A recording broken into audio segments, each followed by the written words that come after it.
Welcome back to another quick guide today. We'll walk you through how to start your playlist over on Spotify. Here's a step-by-step guide to restart the playlist from the beginning on Spotify. First, open the Spotify app on your mobile device. Tap your library at the bottom right of the screen. Tap the Playlist tab at the top if needed.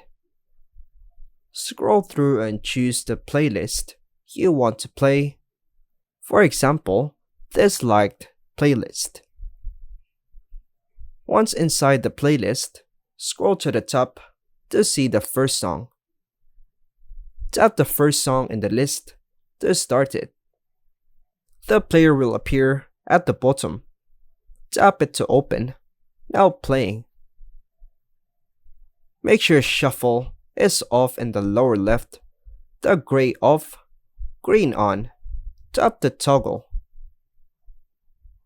Tap the repeat icon, 2 arrows forming a loop, once to repeat the playlist, green, or twice to repeat one song. If there's any, go ahead and tap on it.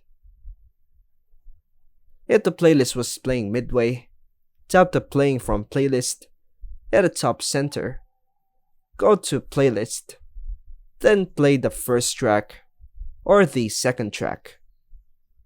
Enjoy the playlist from the beginning, and it will continue in order unless shuffle or repeat one is active.